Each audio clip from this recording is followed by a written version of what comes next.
Well, let me get us started. So, hello, welcome to our 237th online gathering for faith leaders across the country called Creating Beloved Community. This regular gathering is sponsored by ELCA's coaching ministry. I'm Jason O'Neill. I use any and all pronouns, and I'm honored to be giving the introduction today. In attunement with the truth and healing movement of the ELCA, I'm also going to try to copy and paste some things in the chat while I'm talking. And moving toward right relationship with our Indigenous siblings and neighbors, let us begin with a land acknowledgement.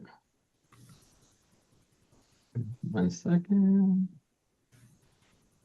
All right. We are gathered together from all parts of Turtle Island, also referred to as North America. We are connected by the breath given us by the breath maker, and by the very piece of Mother Earth, the land that each of us inhabits today. We understand that all land is Indigenous land, and we invite each of you to name in the chat the Indigenous peoples or tribal nations whose lands you occupy now. We acknowledge the terror of colonialism, genocide, ethnic cleansing, broken treaties, stolen land, forced removal, and boarding schools, as well as the thousands of missing and murdered Indigenous women and children each year, and the ripple effects of violence still being experienced today. We know that Indigenous peoples are not historical subjects, but are part of our communities. They offer invaluable wisdom for how we exist in relationship with Mother Earth, as well as our human and non-human neighbors.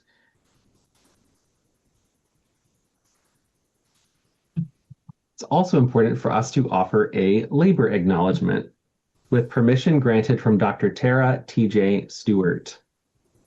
We acknowledge that much of what we know of this country today, including its culture, economic growth, and development, has been made possible by the labor of enslaved Africans and their ascendants who suffered the horror of transatlantic trafficking, slavery, and Jim Crow laws. We are indebted to their labor and their sacrifice, and we acknowledge the tremors of that violence throughout the generations and the resulting impact that can still be felt and witnessed today. Another vital part of creating beloved community is fostering a sense of belonging. So we invite each of you to update your name in Zoom to include your pronouns. This is just one more way we can express welcome for all of God's children. And at any point during these gatherings, you may access captions options in the Zoom menu on your device. It might also show as an icon with the letters CC in a box. You may need to click on 3 little dots or swipe to a different screen within Zoom to access this option. So let us continue our work toward healing and justice by entering into a place of peace and listening together. Through these regular gatherings, we have developed a covenant of how we enter and interact in this space. We are committed to creating a safer and braver space where each of us are able to bring the truth of who we are and how we are doing. If you share something today you wish for us to edit out of the recording, just let us know afterwards. And with all of this said, we affirm these conversations are meant to be an intentional step to live more fully into God's dream for us as the body of Christ, the beloved community. As Bell Hooks wrote in All About Love, rarely, if ever, are any of us healed in isolation. Healing is an act of communion. This gathering is the second of multiple learning opportunities on diversity, equity, and inclusion. Today, we will focus on the Intercultural Development Inventory, or the IDI, as a tool to grow intercultural competence. I now invite our facilitator, Reverend Sonja Ware, to take it from here. Thank you, Jason. Hello, it's good to be with you all. I'm Sonja Ware. My pronouns are she, her, and I am with you today to talk about the Intercultural Development Inventory. I am a qualified administrator for the IDI, and I'm excited to talk to you about it a little bit. Let me start my PowerPoint presentation. Oh, let me see. I'm gonna go back. I'm curious before I get started. Who is familiar with the IDI? Okay, good. you do not have to know anything. And I hope that for those of you who are familiar with it won't be too bored. But I think, like, even I, who did the training for it also, just getting into the PowerPoint myself, felt like I was reflecting more in depth about this tool. So this is really an introduction to the Intercultural Development Inventory, and then there will be an opportunity at the end of the presentation. But before we get started, let me tell you a little bit about me. I am the ELCA coordinator for Mission Development and Congregational Vitality Coaching. I have PCC credentials with coaching, so I'm a professional certified coach with the International Coaching Federation. And I am one of the trainers for segment 1 coaching, as well as the trainer for the segment 2 mission development coach training. I'm also an ELCA pastor. My congregation is in Reading, Pennsylvania, and it's the result of a 4-church merger that I facilitated, and the name is Renewed Spirit Church. Yeah, I also have extensive training in psychodynamic theory, and actually was really smitten how much the IDI also corresponds with that, because I think there's a conscious and less conscious component to the inventory. So what exactly is the Intercultural Development Inventory? It's a theory-based assessment of intercultural competence. It was created by Dr. Mitchell Hammer based on his research as an assessment tool for individuals, groups, and organizations. The intercultural competence is the capability to shift cultural perspective and appropriately adapt behavior to cultural differences and commonalities. So that is an important definition we need to use as we're talking about the IDI. And what makes the IDI so effective in context of that definition is that it is effective, and research has shown that across cultures. So this is not an American tool that can only be used in the United States, but it can be used across the world and is being used across the world. It's offered in over 40 languages, so people can take the assessment in their native tongue. I believe the growing edge right now is that then the feedback, the report is only given in English. And I feel like that's something where they still need to grow. But I think it makes a big difference if you can take the assessment and answer the questions in your own native tongue. It's a 50-item assessment that can be taken online. It can be completed in about 15 to 20 minutes and allows individuals and groups to see their progression along the intercultural development continuum. And part of, so 50 items or 50 questions in 15 to 20 minutes, you see that part of how this assessment is done is they do not want us to think too long about our answers. But the more spontaneous we answer, the more accurate the assessment, which can be a challenge. So what's the intercultural development continuum? It is what you see in front of you. It's a continuum that moves from a monocultural mindset to an intercultural mindset. And the assessment places us anywhere alongside this continuum. I think what's important to know about the continuum is that so it's sort of infinite. There is no beginning space really, and there's no ending space. So even somebody who finds themselves already in adaptation doesn't mean that they are done learning. So the mindset is that we always have more to learn and can learn more. The monocultural mindsets are denial and polarization. And here we already need to be careful. So oftentimes we use the word denial in sort of like a judgmental way. The tool itself is really meant to be non-judgmental. And so denial is really more of a place of not being aware, unawareness, or maybe not being conscious. And polarization is the place where we judge difference, we divide into us versus them. Minimization then is the mindset that sort of bridges between monocultural and intercultural mindset, and then acceptance and adaptation are the two places of intercultural mindset. And we'll get into that more in depth in a moment. Generally, we tend to overestimate our own intercultural competence. And I think that's where it's also so cool to have a tool like this. It might hurt at the beginning when we take the tool, when we take the assessment, that we might not find ourselves, or the assessment doesn't find us where we think we are.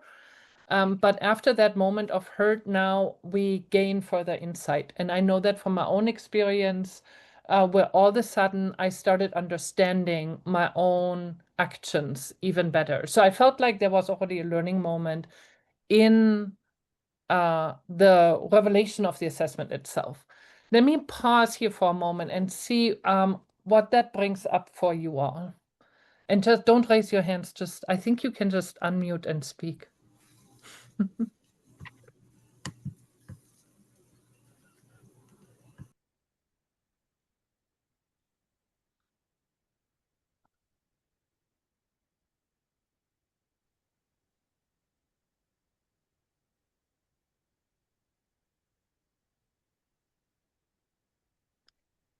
Mary, I see your mouth move and you unmuted, but I can't hear you.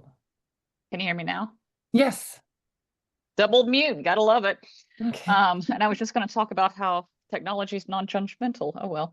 But I like how you emphasize that the non-judgmental element, because let's face it, we all want to take it and we all want to be, on the right, correct side, right? But of course, that's not where we're going to find ourselves. But just really take this as a reflective moment, that our actions on different days at different times have, different responses for people. And it's just that learning that we come with. Yeah, thank you. That is so important. And to just talk about the non-judgmental piece, I think nobody is just being born into this world with an adaptation mindset. That's growth that needs to happen, and we need to be exposed to certain experiences to even get there. And we'll talk more about that. That it's really it's a journey. Yeah. Anybody else?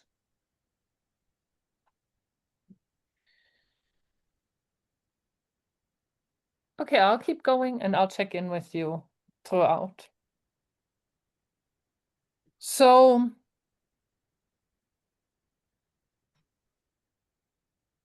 I think I went through all this already for you. So who uses the IDI? That is really interesting because it's used by a wide spectrum. And so I took the training a year ago. And as I looked at who uses the IDI, I started wondering what has changed, especially since January. And I really hope that not so much has changed, even though maybe some corporations have moved away from a more public diversity, equity, inclusion announcement, that they are still using this tool internally. So corporations, for example, some are Boeing, Target, even Walt Disney Parks and Resorts, schools, colleges, universities, for example, Austin Public Schools and the University of Toronto. And there is a organizational format and an educational format. So schools use a slightly different format of the IDI than organizations do. Nonprofit organizations, including faith communities, for example, Blue Cross Blue Shield, Michigan, the United Methodist Church uses this really widely, like as a denomination. I don't know how they got into this, but it's very predominant in the United Methodist Church, and yet at the same time, there have already been Lutheran organizations as well that have used it, or even just congregations. And then governments like the city of Dubuque, U.S. Air Force, made me wonder again, Minnesota State Supreme Court, and so on. So these are just examples. So now we will take a little bit of time to move along the intercultural development continuum and learn about the different mindsets. So we have the monocultural perspective of denial.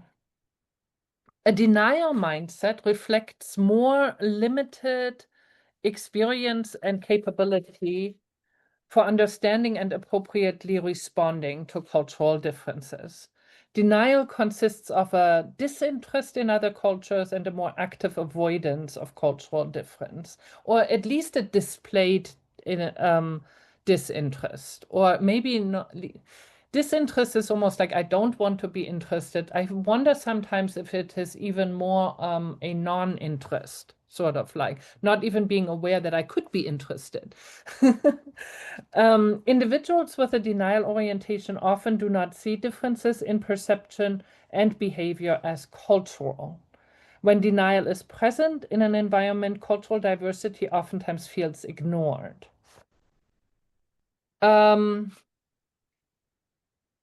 So again, oftentimes we tend to judge that mindset. I'm part of that. Like I immediately have congregants coming to my mind where I'm thinking, yep, total mindset of denial, and I'm really annoyed by it.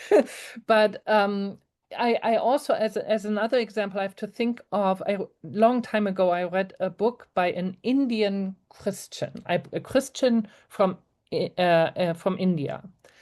And he shared in his book that he grew up in a Christian village in India. And while as a child, he thought everybody in India was Christian because everybody in his village was Christian. And it only when he was an older teenager and left the village and walked into India did he realize how wrong he was. So he grew up in a monocultural setting. And the moment he stepped out, he now was able to learn. And so I'm offering you that as an example, what it could mean to be in, like to even be in the monocultural perspective of denial. So a denial orientation is characteristic of individuals who have limited experience with other cultural groups and therefore tend to operate with broader stereotypes and generalizations about the cultural other. The intercultural competence development strategy for denial is to help the individual or group notice and engage cultural differences. So just simple invitation to leave the village. That's the first step. And the more non-threatening it feels, the more playful it feels, the more invitational it feels, the better. And then also, of course, having room to reflect. That would be the ideal scenario. Of those people who have taken the IDI, about 3% of people end up in this segment of denial. That's really low. And when I took the training, I asked about that because I thought, how can it be that I know all 3% in my congregation? And they said, well, wait a minute, it is those who take the IDI. And so there's already a certain mindset when you are open to taking the IDI, and thus 3%. I want to offer you all just an example for how this could display itself. Although, before I do that, let me ask you if you have a scenario come to your mind where you're thinking, oh, I wonder if that person was acting in this scenario with a mindset of denial.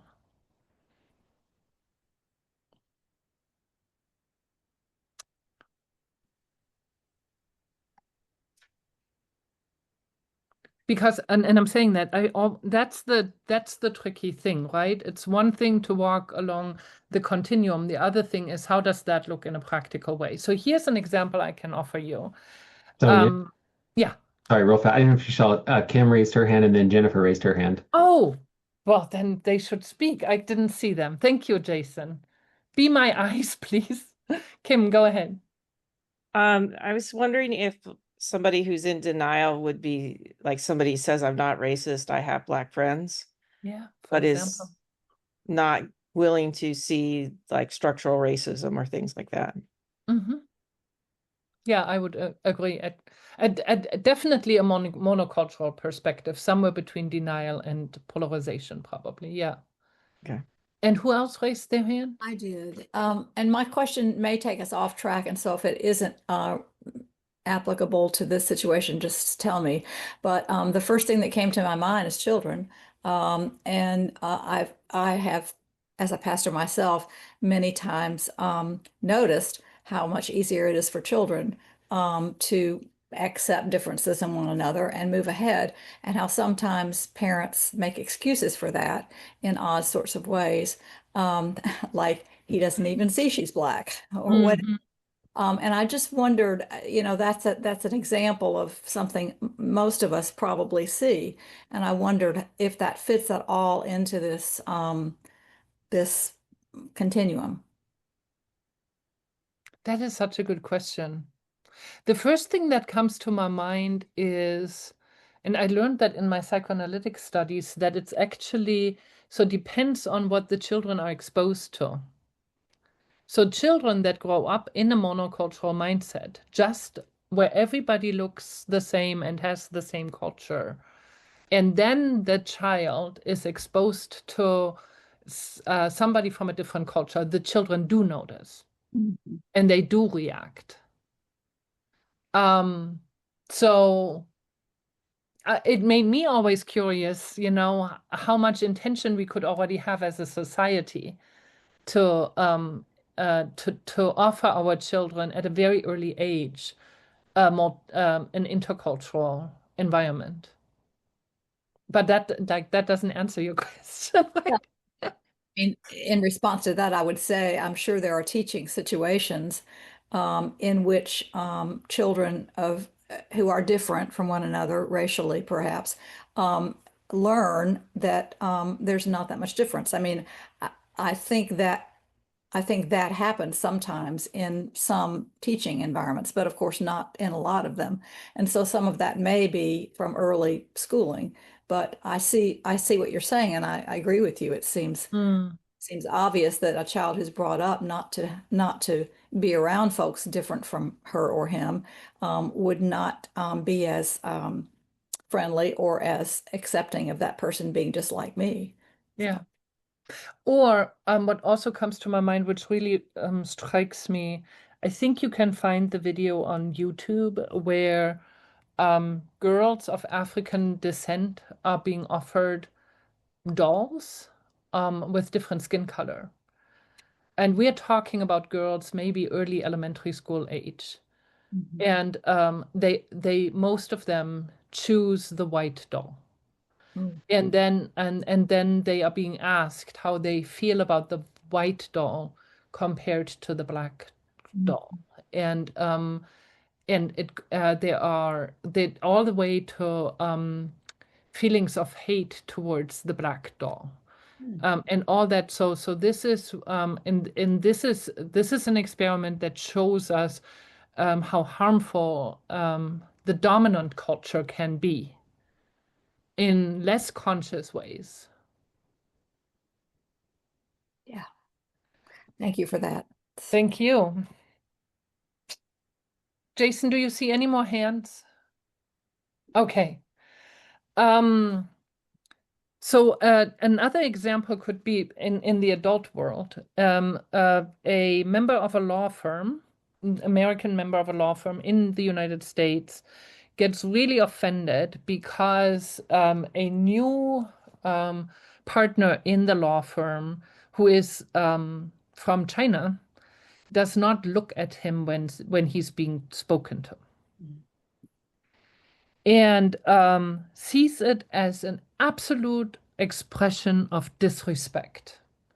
And even when he is offered that there could be a cultural component to this, where the Chinese coworker actually shows respect in not looking at him directly, he brushes it off and says, no, he's right. He absolutely is certain.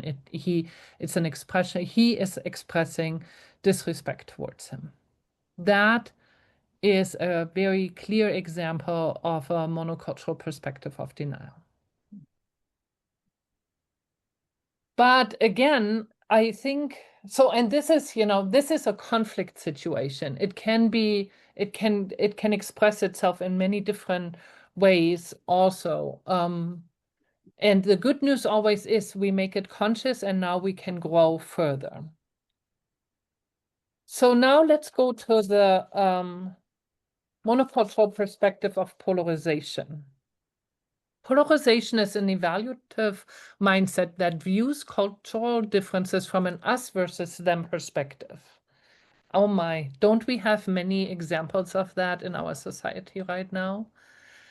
Polarization, and this is an interesting piece, can take on two forms though. One is polarization as defense. There, it sees cultural differences frequently as divisive and threatening to one's own way of doing things. So my cultural practices are superior to other cultural practices. So I just had somebody, I met somebody on the walk. So we live next to a cemetery. Guy comes to the cemetery. We've talked quite a bit. And he shares, isn't it good to go to other cultures, to travel into the world, to realize how good we have it? That was a clear, I mean, I was like, boom, that's what you're taking away from traveling to other cultures? Okay, let me challenge that.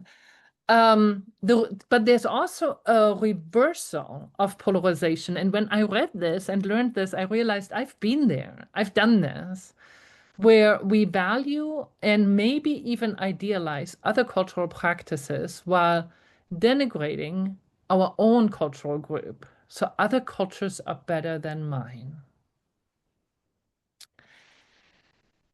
So both of these mindsets fall into the form of polarization.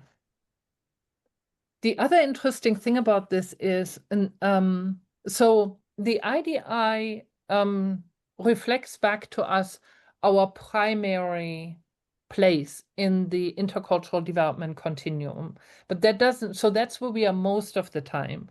But that doesn't mean that we cannot regress into other forms also. And I'm very thoughtful about that when it comes to our political spectrum. For example, one of my trainers last year shared that he had thought he was way more developed on the continuum when he first took the IDI. And then he started, with the help of a coach, he started reflecting how, yes, he's totally open to other cultures. But when it comes to like your average Trump supporter, he has no room to understand that person and falls into an us versus them kind of mindset. And so what the Intercultural Development Inventory does is it sees culture in a wider realm than we ourselves might see culture. We might think, oh, I'm so open to other cultures, meaning the immigrant, while there might be cultures around us that I have a blind spot about. So when polarization is present in an environment, diverse groups typically feel uncomfortable. The intercultural competence development strategy for individuals or groups in polarization is to help them recognize when they are overemphasizing differences without fully understanding them, and then to help them search for commonalities. And so this is interesting because the continuum here starts to make sense, because the next part in the continuum is minimization. So while we are saying minimization is sort of in the middle, it is a developmental step because minimization helps us get away from polarization. We are focusing on commonalities in order to not feel the differences so strongly that they divide us. Of those who take the IDI, about 15% find themselves within the developmental orientation of polarization. Let me pause again and see what that brings up for you.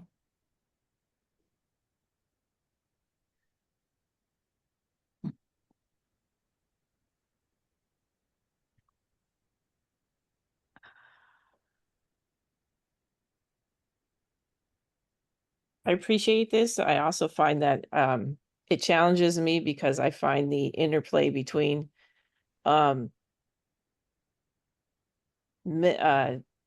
minimizing difference to bring commonality versus minimizing difference to ignore the reality of people of color. Because it doesn't seem it's always clear cut. I was raised to be somebody who doesn't see color, and that made me completely blind to the lived reality of people of color. So this isn't as cut and dry as I would be comfortable with, but I think it's necessary. Well, you're actually describing the developmental step through minimization. Okay.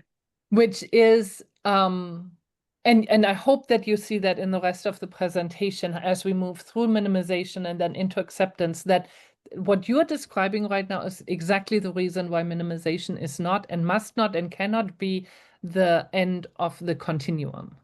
Okay. So it's almost like the continuum is sort of like U-shaped, or so. It's not like a U-turn, but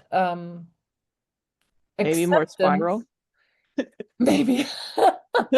I like that, you know, because we can go deeper. You know what? I'll take that because that takes us deeper and deeper in our growth. Polarization is deeply aware of differences, but judges them.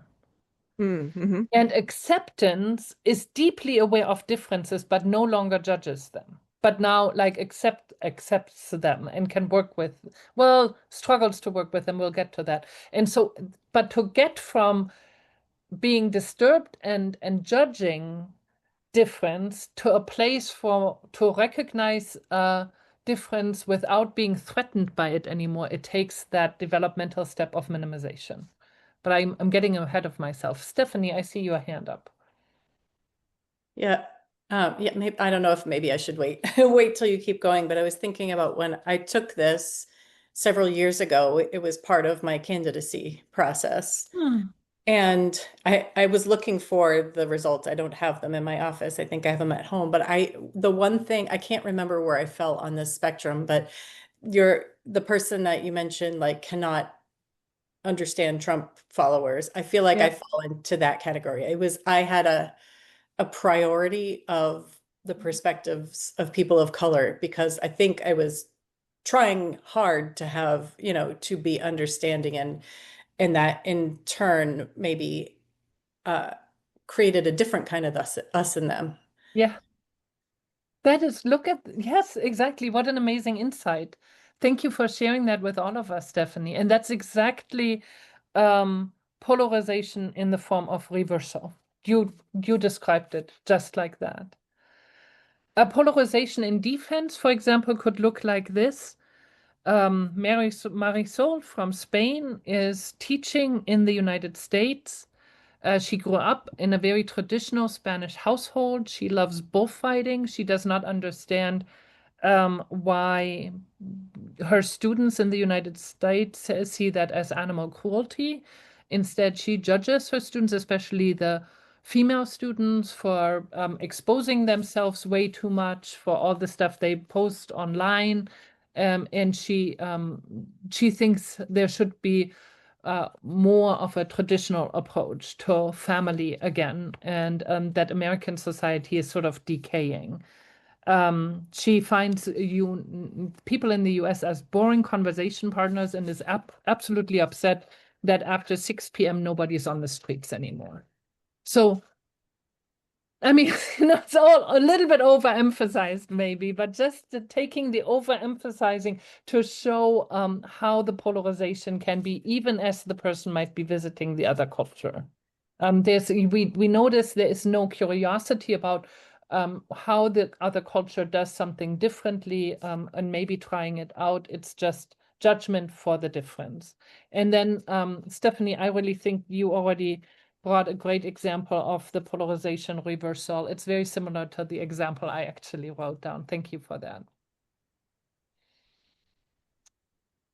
And Sonja, are you able to see the chat? I just opened it. Okay. Can you be polarized in one area, but in a different place in the continuum in other areas? I would say yes, Kim.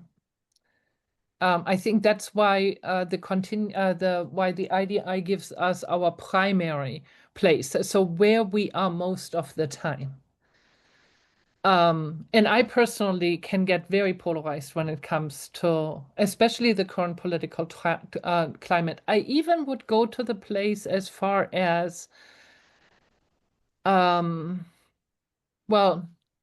I struggle with this because sometimes setting the boundary and reacting to something is also an important piece. So to always, but maybe it would be more from a place of adaptation to find places of communication and dialogue again. But especially when it comes to the political climate, I'm afraid it might be a rabbit hole for the hour we have. So, but it's a very good question. Let me move on because I'm aware of time with you all. I told Jason and Jill an hour is fine. They offered me an hour and a half, and here I am already struggling. So the transitional mindset of minimization highlights commonalities in both human similarity, so basic needs, and universalism. That's universal values and principles. But that can mask a deeper understanding of cultural differences. So the very first time I took the IDI, I actually scored in the mindset of minimization. I was in good company. That's where most people score, at least those who take the IDI. But just scoring there helped me immediately understand where my blind spots were in that regard and my obstruction spots. So that's why minimization is seen as the transitional mindset between the more monocultural orientations of denial and polarization on one side, and the more intercultural global worldviews of acceptance and adaptation. I would say in a developmental point, we sort of need to move through minimization in order to end up on the intercultural side. Minimization can again take on two forms. And so when I heard that, I also, because I'm an immigrant to the United States, I realized there was a commonality for me there too.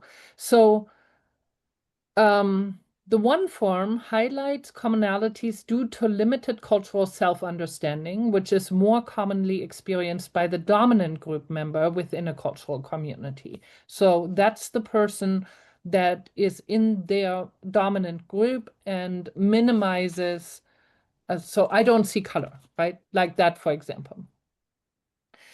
But then the other form is the highlighting of commonalities as a strategy for navigating the values and practices largely determined by the dominant cultural group, which is more often experienced by non-dominant group members within a larger cultural community. So non-dominant group members might use minimization in order to adapt to the culture, to the dominant culture, to connect with the dominant culture.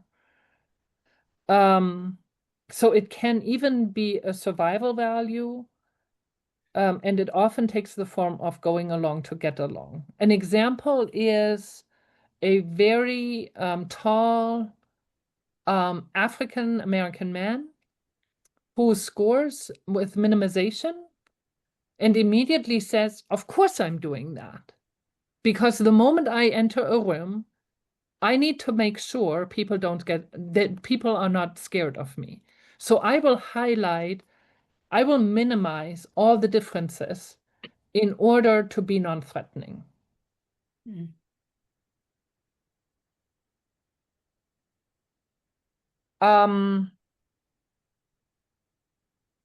The intercultural competence developmental strategy for minimization is to increase cultural self-understanding, including awareness around power and privilege, as well as other patterns of cultural difference. For example, conflict resolution styles.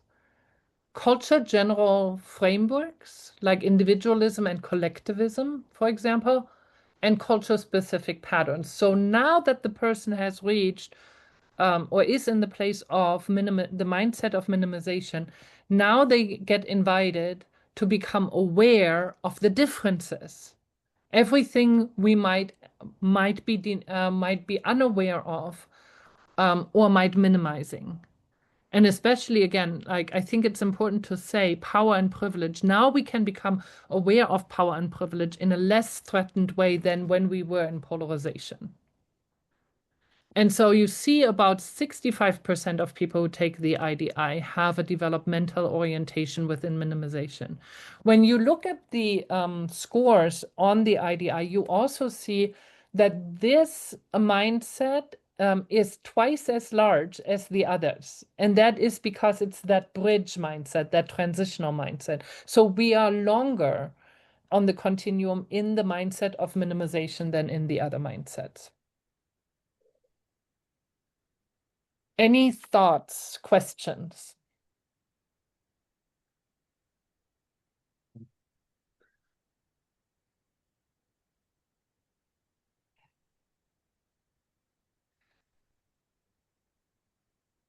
I think in the church we need to be careful with that mindset of minimization because we can find it very quickly.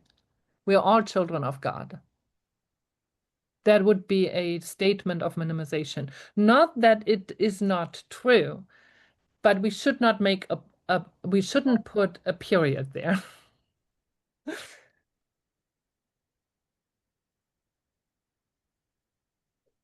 So commonality can never be assumed. It's either discovered, negotiated, or created, says Jacqueline Brown.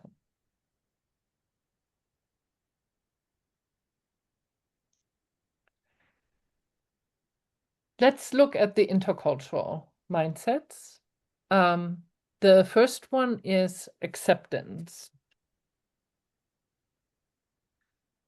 With an acceptance orientation, individuals recognize and appreciate patterns of cultural difference and commonality in their own and other cultures. So now we have relaxed enough and become curious. So curiosity, I as a coach love that curiosity plays such a big role in this. We become curious enough that now we see other cultures, but always in context of our own. So we are noticing differences no longer just on the other side, but in dialogue between our own culture or who we are and who the other is. And that, and then we create, we communicate from that place of curiosity. An acceptance orientation is curious to learn how a cultural pattern of behavior makes sense within different cultural communities and is open that it might look different depending on the cultural community. This involves contrastive self-reflection between one's own culturally learned perceptions and behaviors and perceptions and practices of different cultural groups. So one example, for example, that I can offer you is in the psychoanalytic community I'm at, the analysts love to speak about how harmful it is that the child sleeps in the parent's bed, developmentally.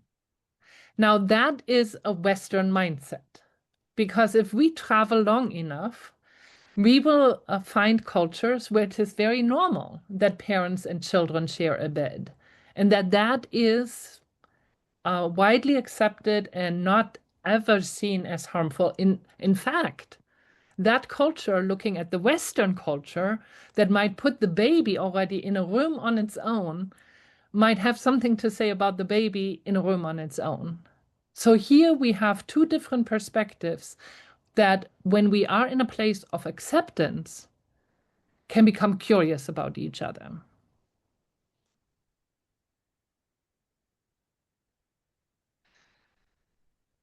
While curious, individuals with an acceptance mindset are not fully able to appropriately adapt to cultural difference. So that's where they are still, or where we are still stuck when we are in that acceptance. So now we are noticing all these differences again.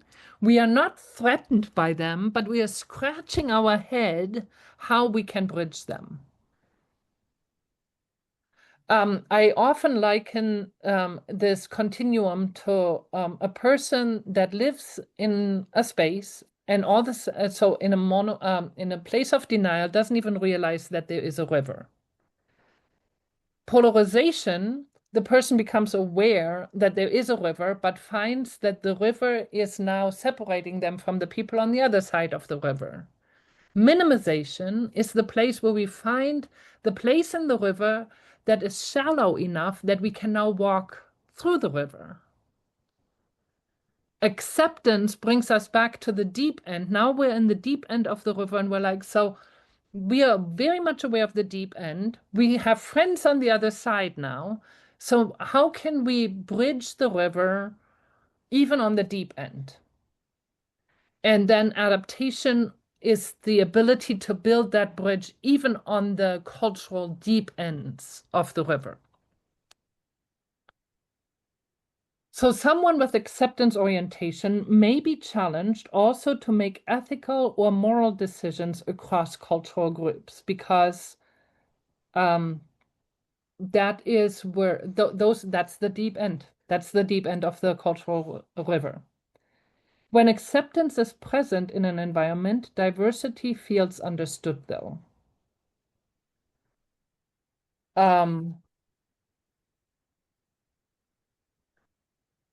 So the intercultural competence development strategy for acceptance is to help individuals or groups interact across cultures in ways that expand their knowledge about cultural difference, including cultural general and cultural specific frameworks. So cultural general is across cultures, cultural specific is within a certain culture, and to gain skills in adapting to these differences. Of those who are taking the Intercultural Development Inventory, about 15% of the people score with an acceptance. Let me finish up with adaptation, and then I'll circle back to you all. So now, so acceptance. How does acceptance look like in the real world? In the real world, an example for acceptance could be Nancy, who is a white woman, senior HR, who works in a organization with many different cultures. And when there is an issue coming up, she knows how to ask the questions that can distinguish, is it a performance issue, or are we running into a cultural question here? That's the ability of acceptance, that awareness that the situation itself may be impacted by culture, and to start looking for that. Do you see that curiosity? You need to have a curious mindset to even ask that question.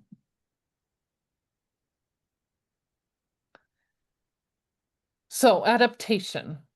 An adaptation orientation consists of both cognitive frame shifting and behavioral code shifting. So being able to shift one's own cultural perspective into another cultural mindset, and also changing behavior in authentic and culturally appropriate ways. Adaptation enables deep cultural bridging across diverse communities using an increased repertoire of cultural frameworks and practices in navigating cultural commonalities and differences. I would say that so somebody might be very good at doing this between certain cultures, but you throw them into a totally different culture, they might have a learning curve, again, to be able to adapt. So a lot of that is practice. When an adaptation mindset is present in the environment, diversity feels valued and involved.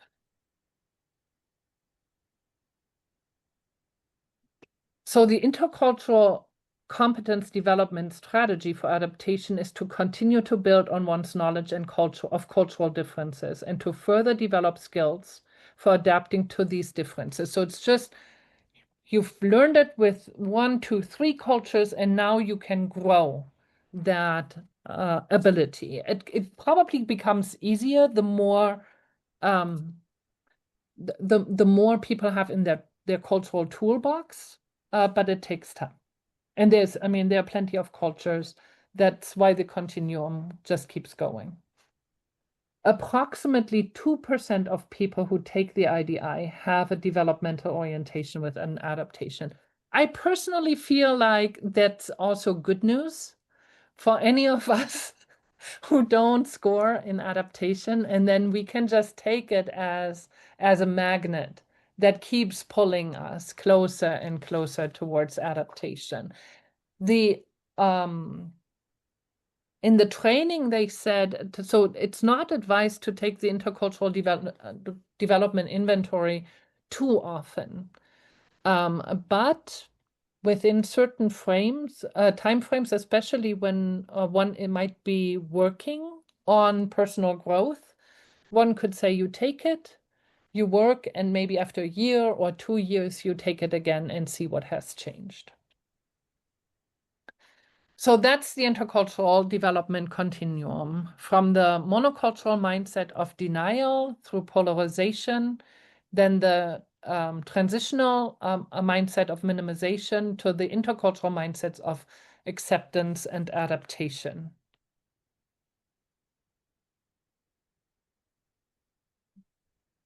What questions might you have right now before I finish up?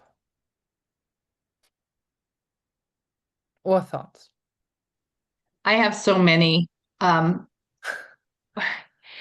many. So maybe let me start with the practical ones. The practical ones are, how do I access this? And I'm particularly hoping to use a tool, either this one or one like it, with congregations at the time that they're experiencing transition. So their pastor maybe is leaving and they're in an extended period of time that they can look inward at kind of a self-actualization of who are we, both individually and as a community.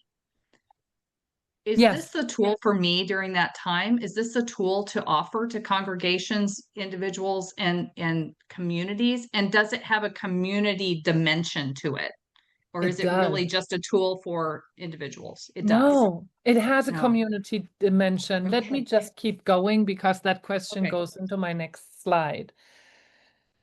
So the assessment itself is taken by individuals, 50 items.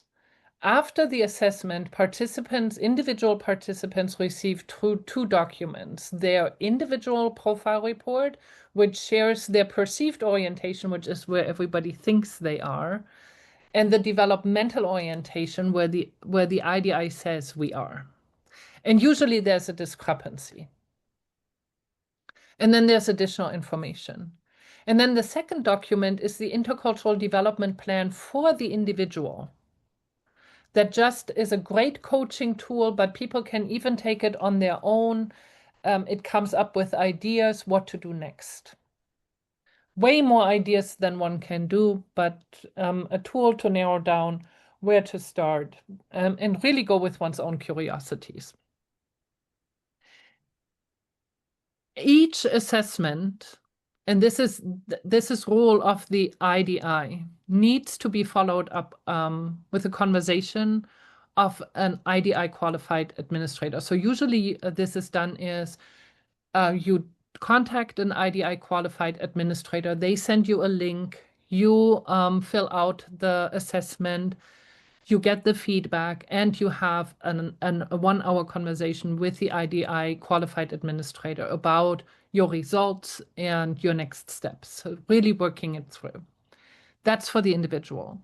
There is a group and organizational component where everybody from the same group can be put into a tool that now brings out a report about the collective and gives the collective. So it's really how the collective usually scores on the average of all the individuals combined. One has to be a little bit careful when there is when it's a smaller collective, so that people can't figure out who scored where. But there are ways around that. But then the collective would have a tool for themselves as a feedback, and as well creates a developmental plan. Next steps. ELCA Coaching has received a grant for diversity, equity, and inclusion. Part of the grant is that currently there are 20 slots to take the IDI assessment with me, and so take the IDI assessment and then also have a 1-hour conversation with me about that for the individual. So this would be any of you, if you are interested in this, you can contact me under sonjawarecoaching@gmail.com, and I can offer this for up to 20 people right now. I'll just add for the recording too, for those watching, you are also able to take advantage of this until we hit 20 people. Yes.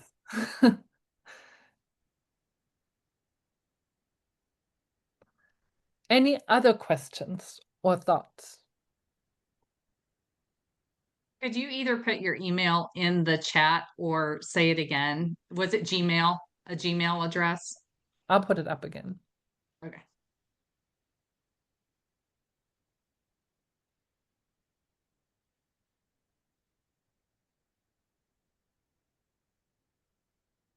Thank you, Jason. It's in the chat too now.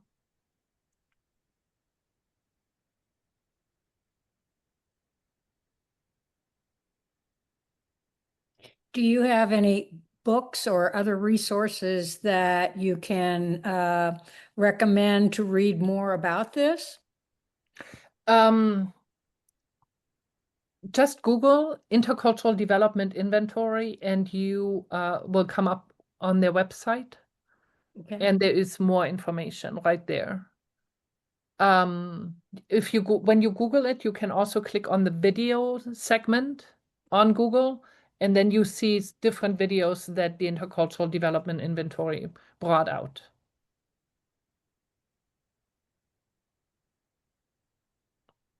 There are, I'm not aware of any books on that realm. How long has this been in existence? When was it created?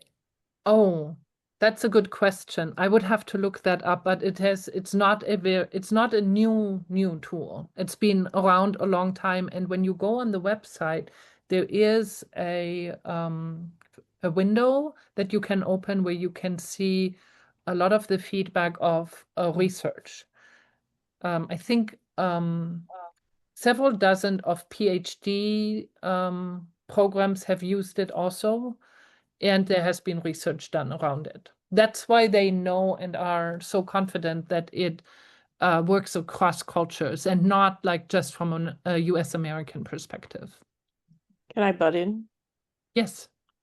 There's a book called A Call to Allyship that's out by the ELCA that recommends this for cultural diversity. That book is a combination of different pastors of color in the ELCA and their experiences.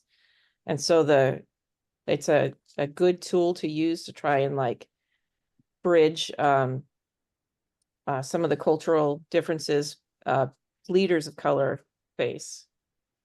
And that's the first time I heard of this because they recommend this tool. as well. Awesome. Thank you. Mhm.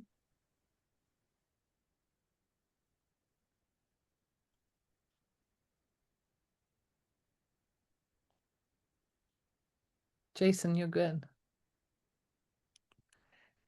Any other questions? I know we're 1 minute past the hour.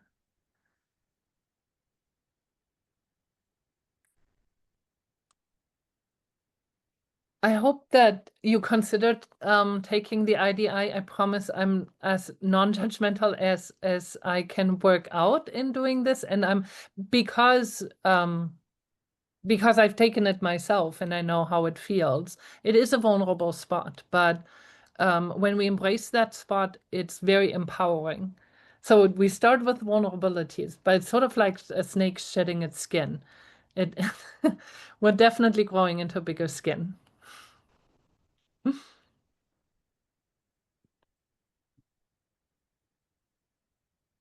Jason, I'm looking to you. Tammy, send me an email. I'd love it. Can I ask one more quick question? Yeah. As a coach, I really was hoping, and I think the answer is going to be yes. Can getting more a deeper understanding of this process and being involved in it myself, is that going to give me some tools to be able to see in people that I'm coaching opportunities for questioning that bring them a little more aware of where they stand in this picture? That is a good question. My answer would be, I, as a coach, grow from taking the IDI and then learning from it and gaining those insights. And those insights empower me to ask powerful questions to my clients in non-judgmental ways that help them grow, including in the intercultural realm, but always in their service, right? It's not my agenda to bring them to a place of adaptation. Right. I mean, I see the potential conflict there. So I guess I wanted to, and thank you for offering your idea about that. I wanted to see what you thought about the interplay of doing this course and being a coach. Yeah. I took it and then I took the full training for my coaching practice. So yeah, I can only say that my perspective is that it makes it widens my horizon as a coach and offers me tools that I didn't have before if I want to have them.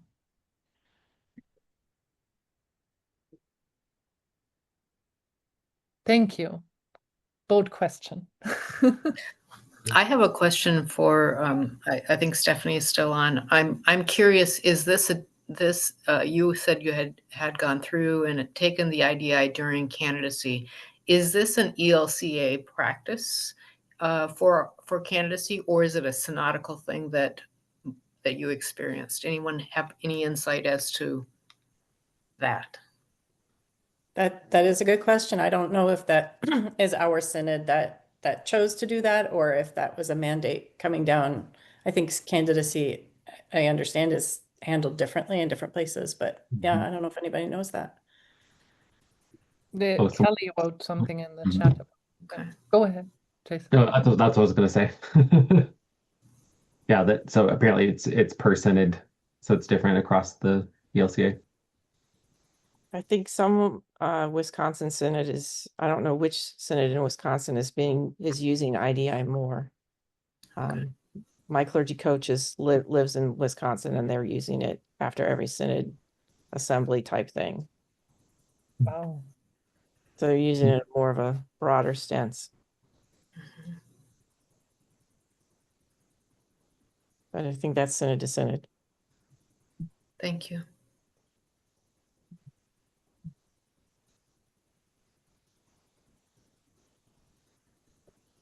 Well, thank you all for your interest and for participating today and for your thoughtful questions and wrestling with this. Yeah, thank you, Sonja. Thank you for your leadership. Yeah, thank you for helping us create beloved community today. Friendly reminder, upcoming events can be found on the coaching website. I'll put that in a link to chat. And please join us back here next Wednesday, August 6th, with a focus on healing together. As you leave here today, please remember you are seen, you are valued, and you are loved. Thank you. Thank you. Thanks.